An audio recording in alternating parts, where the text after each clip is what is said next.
now, metalheads. It's Black Metal Werewolf making a brand new video for you this week. And today we are going to be paying tribute to one of the greatest and most influential metal musicians of all time, Ozzy Osbourne. So by now I'm sure everybody already knows that on July 22nd, 2025, Ozzy Osbourne, the one and only Prince of Darkness, has unfortunately passed away. And metalheads and rockers the world over have spent the last week in great mourning. And though it is very sad that Ozzy has passed beyond the realms of death, now gives us the perfect opportunity to show our love, our appreciation, and our gratitude to this icon who has ended all other icons, Ozzy Osbourne. So that's what we're going to be doing today. So I don't know about you guys, but when I first heard the news that Ozzy had passed away, I didn't believe it at all. I thought it was just a really bad joke. Like, I was sitting at the gym, and just out of nowhere, my phone just blew up. At least 10 people texted me within a span of 3 minutes. So I looked down at my phone, and like, all these people were asking me if I'd heard the news about Ozzy. And I was like, no, what's going on here? So I typed his name into Google, and there it was. Ozzy Osbourne had passed away. And I was just like, this isn't real. Like, I know Ozzy was sick, and he was getting on in years, and I'd watched his final performance, and yeah, he didn't look the best, but he still had a few more years left in him. Like, granted, he wasn't going to be performing anymore or making any more music, but he could at least just rest with his wife and his kids and just drift off into the sunset. And I just thought, you know, someone just made up some fake death hoax and the media was running with it. But then as I was sitting there looking at all these things reporting his death, it slowly dawned on me that, yeah, Ozzy Osbourne had really died. And then just like this wave of sadness just kind of washed over me.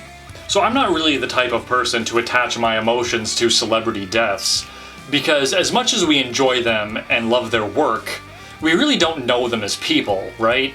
Like, we see them on TV and movies and we listen to their music, and even if you get a meet and greet, those are very brief encounters. You shake their hand, you get a picture with them, you tell them you love them, and then you go your separate ways. You don't really know them as people.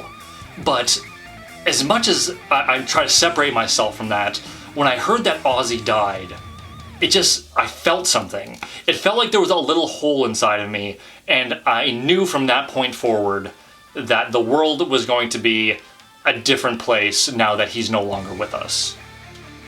So for me, growing up, the name Ozzy Osbourne was something that I was always well aware of, even before I even started listening to his music. Because my dad was a huge Ozzy fan. He loved Black Sabbath and he loved Ozzy's solo stuff. And he would always talk about the music that he loved and going to the concerts when he was younger.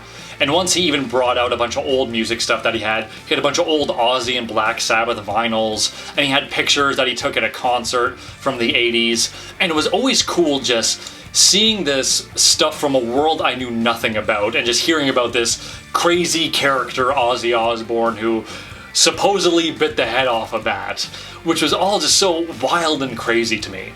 And I remember once when I was a little kid, I must have been 8 or 9 years old, we were driving to go visit family, and on the way there was just this deadlock traffic, and it was in the middle of July, so it was just awful heat, and we had a piece of shit car, so there was no air conditioning, so we were just sitting with the windows rolled down trying to endure this heat. We were all pissed off and angry, and then someone else in the traffic jam turned on their radio, and Crazy Train was on one of the stations. So my dad turned our radio on and immediately flipped through the stations, and he found it too. And then he cranked the volume in our car. And then it must have been at least 50 other people in this traffic jam who opened their windows, found the station, and just cranked Crazy Train. And I remember just sitting in the back seat with this big dumb smile on my face, enjoying this once-in-a-lifetime moment, and looking up at the front and seeing my dad with this big smile on his face, singing along to Crazy Train, and just all these people coming together in this horrible situation to enjoy this great fucking Ozzy song. It's just one of those things that's kind of imprinted in my brain that I'll never forget. And then a couple years later, when I finally got my first job, the first thing I bought with my saved up money was a PlayStation 3 and the video game Brutal Legend. And as I was playing the video game, I had no idea that Ozzy Osbourne makes an appearance in the game as the Guardian of Metal.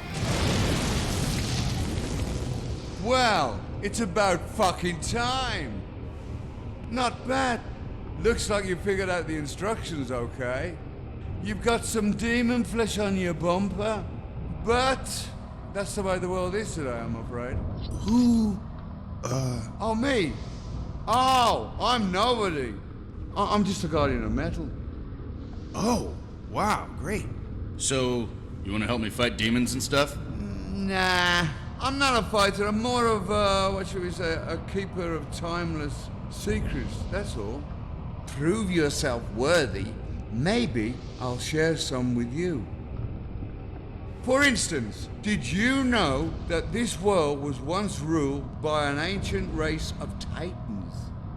Now they were something. They took every part of that old fire beast. They took his blood, his fire, his steel flesh. They even took his scream. And they made that car there. And a million other things, including music. Fucking beautiful music, man. And when they rose to the heavens and became gods, they left instructions behind. How to make cars, music, the whole deal. Do you think anybody noticed? Nah. Bunch of wankers. No one figured out any of it. Until you, whoever you are. So, you must be somewhat worthy of the gods' favor, I suppose. So listen, if you do something that pleases the gods, they might reward you. With a fire tribute. Ha ha ha ha ha. When they've paid you enough tributes, come see me. I'll share some more secrets of metal with you. Like, how to turn that little beast you got over there into a real monster. Among other things. Got it? So when I saw that, I was like, oh my god, that is so friggin' cool. And I ended up calling my dad into the room, like, you gotta see this Ozzy Osbourne's in this game. And then he came over, like, oh, that's really cool. And then, like, the next year, when I was in high school, I took a drama class, and one of the projects was we had to perform a monologue. So what I did is I found that section of the game on YouTube, and I memorized it, and then I used that as my monologue, and I actually ended up getting a pretty good grade from it. So that's pretty cool. I also consider myself very lucky that I got to see Ozzy Osbourne perform live twice. Once during his tour for the album Scream, and then when he first reunited with Black Sabbath. That was a show I'll never forget. But if I had to pinpoint the one memory about Ozzy Osbourne that's my all-time favorite, it would have to be when I was like 19 or 20 years old. Now at the time, my dad and I had a bit of a strained relationship. I always felt that he thought I was weird and different, and not necessarily in a good way. Not that he didn't love me, I'm sure he did, because, you know, legally he has to. It always felt like there was a barrier between us. Anyway, at the time, him and I had to go on a very long road trip. We had to do about 10 hours in the car in one day. So that's, you know, a long period of time in a car with someone that you feel a bit strained with. So as we were getting ready for the trip, my dad asked me if I had any music that we could play in the car on the way there. And I said, you know, I got some Marilyn Manson and Rob Zombie. And he's like, no, I'm not listening to that. And like, well, I got some Ozzy and Black Sabbath CDs. And he's like, oh, really? So he came into my room and he was looking at my CDs and he's like, I didn't realize like you were so into this. I was like, oh yeah, like I told him a lot of the bands that I like were so inspired by these guys. And he's like, you know, grab those CDs and, you know, grab those Judas Priest ones and we'll get going on the road here.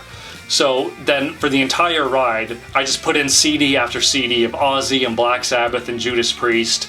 And my dad was just enjoying the music, and we were talking about it, and it was like, finally there was something for my dad and I to connect over and have a real conversation about. It wasn't just bland pleasantries and, hey, how's your day going? It was like, we can actually talk about it. And he remembered the lyrics to so many of these songs, and he was singing along. And it was just a really good experience that I had with my dad that most likely never would have happened had we not listened to Ozzy Osbourne and Black Sabbath. So I know that's just like a very personal story that no one else can kind of relate to, but that really meant a lot to me, and I'm getting a little choked up here. If it weren't for Ozzy, my dad and I wouldn't have that now. Okay, now that I've composed myself, I can get on with the video. So as I said, it is very sad that Ozzy has passed away, but there is one magical thing that really has come from this, and that is every metalhead and rocker on the planet coming together to share memories and pictures and videos of Ozzy from all over the world, from all different time periods, just showing what the type of guy he really was. Because over the past couple days, from YouTube, Facebook, Instagram, all these social media sites, all these videos of Ozzy that I've never seen before, of him interacting with fans and him cracking jokes and being a goofball and him doing interviews on late night TV, just all these amazing things that he's done, and us getting to see behind the curtain of what a real person he really is. Because, I mean, yeah, we see him as a celebrity, but he's also a dad, he's also a father, he's also a friend and a funny guy, and he's just someone who clearly loved life, and he loved having a good time and laughing and making other people laugh. He really was an icon to end all icons, and the world is a different place now that he's no longer in it. And I don't think I can name a single place on this planet where Ozzy's influence hasn't reached. I mean, maybe Antarctica, but I'm sure there are some people who have gone there who really like Ozzy's music. So no, there's no place on Earth that Ozzy hasn't been and his influence hasn't reached. And of course, I just want to give my deepest condolences to his friends and his family, because, you know, we're all feeling sad as fans. I can't even imagine the deep and profound sadness that his children are feeling, or that his wife is feeling, or all these people who knew him on a deep personal level. It's just a grief that, you know, will stick with them forever, but I hope they can rest easy knowing that there are so many people, literally millions, probably tens of millions of people who loved Ozzy and appreciated him and are showing their gratitude. Because that's what this is all about right now. It's not about tears, it's about love and coming together. And to end this video on a bit of a high note, I'm actually a very big believer that there is life after death. That when we finish our time on this plane of existence, our souls will carry on in another plane of existence. And I really do hope that's true, and I believe that it is. So if my beliefs are correct, we can all rest assured knowing that Ozzy Osbourne has passed on to the other side, where he can be with his parents, where he can finally reconnect with Randy Rhoads, and he can hang out with Lemmy and Dio. And hopefully one day when our time is done, sorry, we can all do the same. Fuck, I never thought I'd be the type of guy to cry on camera, let alone twice in one video, but here I am. And the more I'm talking about it, the worse it's getting, so I'll wrap this up quick. So if you guys have any memories of Ozzy Osbourne that you would like to share, be it through meeting him, or seeing him on TV, or just listening to his music, please leave it down in the comment section. This is the type of time where we really need to come together and just show our appreciation and our gratitude to Ozzy Osbourne. So yeah, leave all that stuff down in the comment section. I would love to read it, and I'm sure other metalheads would love to as well. Overall, thank you very much for sticking around till the end of the video. I really appreciate it, and I can't wait to see you in the next one. And don't forget to stay brutal.